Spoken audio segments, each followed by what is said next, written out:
U.S. military conducts a low-level flight with warplanes over South Korea in response to North Korea's alleged hydrogen bomb test last week, a move North Korean leader Kim Jong-un called a self-defensive step against the U.S. Egypt's parliament meets after a more than 3-year absence. And Mexican drug lord El Chapo Guzman secretly met U.S. actor Sean Penn before his arrest, a meeting that, according to federal officials, helps lead to Guzman's recapture. Good morning. North Korea's leader said the country's 4th nuclear test last week was a self-defensive step against a U.S. threat of nuclear war, while the U.S. deployed a B-52 bomber flanked by fighter jets on a low-level flight over its allies South Korea as a show of force in response. The B-52, based in Guam, is capable of carrying nuclear weapons. I-24 News reporter Danny Swibel has more. North Korean leader Kim Jong-un said the country conducted last week's hydrogen bomb test as a, quote, self-defensive step against a U.S. threat of nuclear war and had a sovereign right to do so without being criticized. The Democratic People's Republic H-bomb test is a self-defensive step for reliably defending the peace on the Korean peninsula and the regional security from the danger of nuclear war caused by the U.S.-led imperialists. Experts believe the test, which produced a massive tremor of 5.1, is too small to be a proper hydrogen bomb test. But North Korea's 4th nuclear test, considered a blatant violation of its international obligations based on statements from the head of the U.S. Pacific Command, continues to incur much anger from the U.S., who conducted a low-level flight over a U.S. military base near Seoul as a show of force in response. South Korea, meanwhile, resumed propaganda broadcasts into North Korea, a tactic that prompted Pyongyang to threaten military strikes when it was last employed during a cross-border crisis last year. Though the two Koreas are considered on the brink of war by many, North Koreans on Friday celebrated the latest nuclear test, an action designed to set the stage for a rare general meeting of its ruling Workers' Party, the first since 1980. Egypt's new parliament held its opening session this morning, more than 3 years after a court dissolved the formerly Islamist-dominated chamber. On its first day back, the body is expected to choose a speaker and now has 15 days to approve hundreds of laws issued by executive decree during its suspension period. The new members swore a constitutional oath to protect the Republican regime and respect the Constitution and law. And in other news, Israeli Prime Minister Benjamin Netanyahu said that following the capture and killing of the terrorist who killed 3 and was given shelter in an Israeli Arab village this week, quote, no one is immune. We will also get to those who support murderers, end quote. The detention of 5 suspected accomplices was extended on Friday night. Every person who intends to murder Israelis should know that we will reach him, sooner or later, inside Israeli territory or outside its territory. And we will also reach every person who aided the murderer. France commemorated last night the first anniversary of the deadly siege at a kosher supermarket to remember all those killed in terrorist slayings over a 3-day period last January. The event at the Hyper Kasher market in Paris memorialized the 4 Jews killed there and the 13 victims of terrorist attacks committed by Islamists on January 7th and 8th. The Hyper Kasher murders followed the slaying of a police officer the previous day by the same shooter and the killing of 12 the day before that at the office of Charlie Hebdo's satirical magazine. How could France leave its Jewish compatriots to live in fear? Let them doubt for even just an instant that here is their home. Watch more and more of them leave their country because they don't feel safe anymore, but also because they feel misunderstood, because they don't feel they belong. This should be, for all of us, for the French people, an unbearable thought.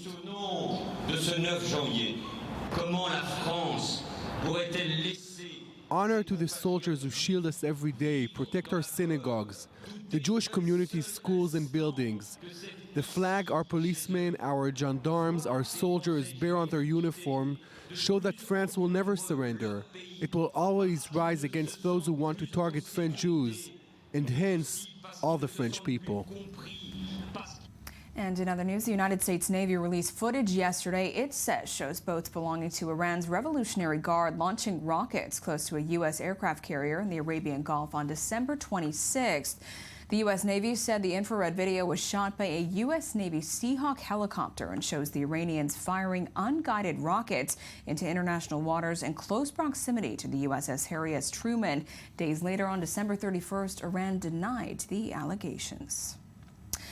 And 18 Kurdish militants and 2 soldiers were killed in clashes in southeast Turkey, according to the army, as a large-scale military campaign shows no sign of let-up in its 4th week. Since a 2-year ceasefire between Kurdish PKK militants and Ankara fell apart in July, the mainly Kurdish southeast has been plunged back into a 3-decades-old conflict, which has killed more than 40,000 people. We fled from one neighborhood to another, but there is no water, no electricity here. This has been going on for 4 days now. We are aggrieved. These people have no water, no bread, and no electricity. We want peace. We are all brothers and sisters here. May God extinguish this fire. We want peace. Let the bloodshed stop. I hope what they did will not go unpunished. What will we do now? And moving now to Europe, Catalonia's acting leader, Artur Mas, said last night he would resign in order to clear the way for the formation of a pro-independence Catalan government after 5 years leading the separatist movement in the wealthy Spanish region. Catalonia, which accounts for a fifth of Spain's economic output, has been unsuccessful in forming a government since a regional election in September over disagreements between the pro-independence parties, which together gained a majority.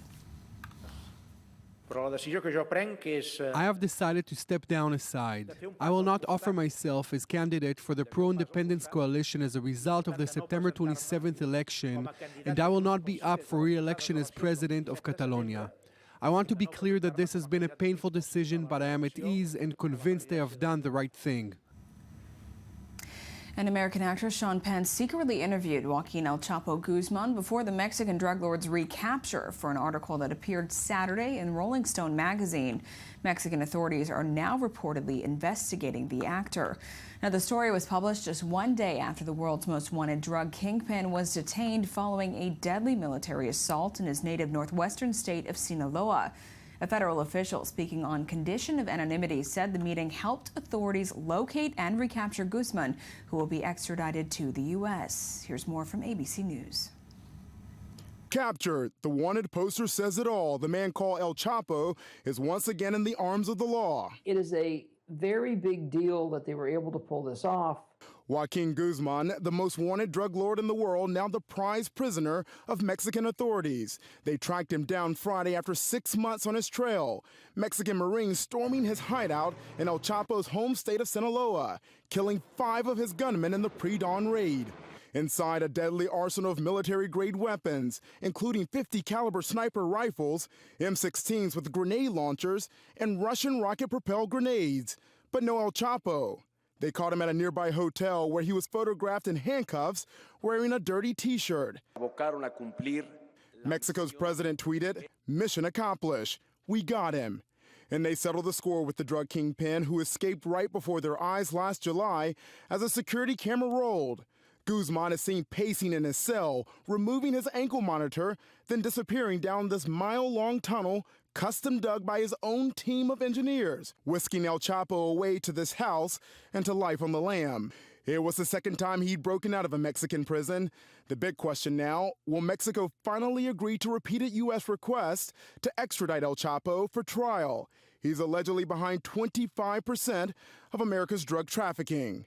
Kenneth Moten, ABC News, Washington. And finally, no lucky U.S. ticket holder had the winning numbers for the record $900 million Powerball jackpot drawn last night. The result, Wednesday's draw, will now balloon to a whopping $1.3 billion, making it a world record-breaking lottery sum. Now, if a single winner chooses to take the windfall as a cash lump as opposed to payments over time, it will be worth $806 million. And these were the latest headlines. Join us again in 20 minutes' time for the latest breaking news. Thank you for watching.